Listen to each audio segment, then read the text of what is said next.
దేశ ప్రజలకు RBI good news చెప్పింది. గడిచిన 5 ఏళ్లలో తొలిసారి రెపో రేటును 25 బేసిస్ పాయింట్లు తగ్గించింది.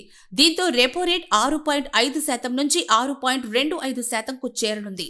తద్వారా వెహికల్, హోమ్ లోన్, పర్సనల్ లోన్లపై 0.5% పన్ను తగ్గనుంది. దీంతో సామాన్యులపై భారం తగ్గే అవకాశం ఉండనుంది.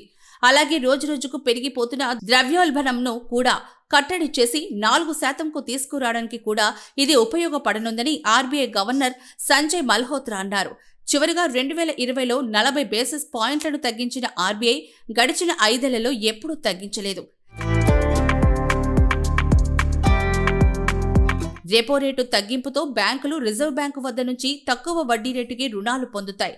దీనివల్ల బ్యాంకులు ప్రజలకు అందించే రుణాలపై వడ్డీ రేట్లు తగ్గించే అవకాశం ఉంటుంది. ముఖ్యంగా గృహ, వాహన, వ్యక్తిగత రుణాలపై ఈ తగ్గింపు ఉంటుంది. ప్రస్తుత తగ్గింపుతో ప్రజల్లో కొనుగోలు శక్తి పెరుగుతుందని విశ్లేషకులు చెబుతున్నారు. ఇక రెపో రేటు తగ్గింపు నేపథ్యంలో ఆర్థిక వృద్ధిపై ఆర్బీఐ దృష్టి సారించనుంది. రానున్న రోజుల్లో ఈ నిర్ణయం దేశీయ ఆర్థిక వ్యవస్థపై ఎలాంటి ప్రభావం చూపుతుందో ఆసక్తికరంగా మారింది. అయితే ఆర్బీఐ నిర్ణయంపై బ్యాంకులు తమ స్పందనను తెలియజేయాల్సి ఉంది. అలాగే ఇది ఎప్పటి నుంచి అమల్లోకి వస్తుందో త్వరలోనే తెలుస్తుంది. Decided unanimously to reduce the policy rate by 25 basis points from 6.5% to 6.25%.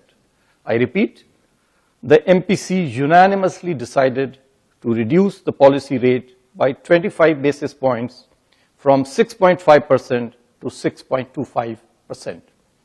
Consequently, the standing deposit facility, SDF, the SDF rate shall be at 6.0%, and the marginal standing facility rate, also called the MCF rate, and the bank rate shall be 6.5%.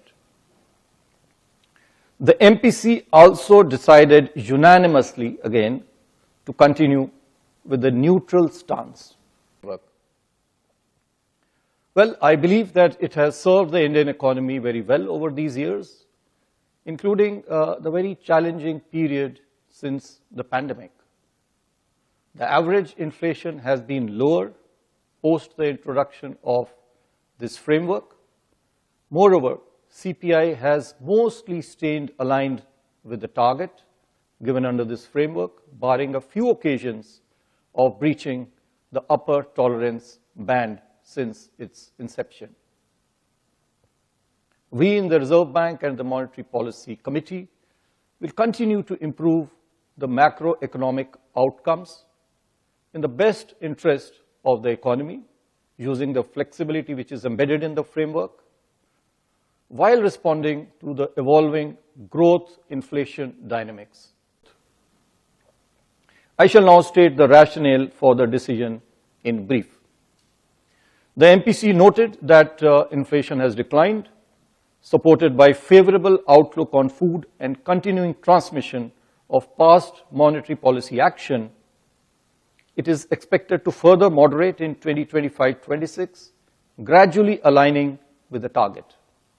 The MPC also noted that though growth is expected to recover from the low of Q2 of 2024-25 this year, it is much below that of last year. Last year, you are all aware, it was 8.2%.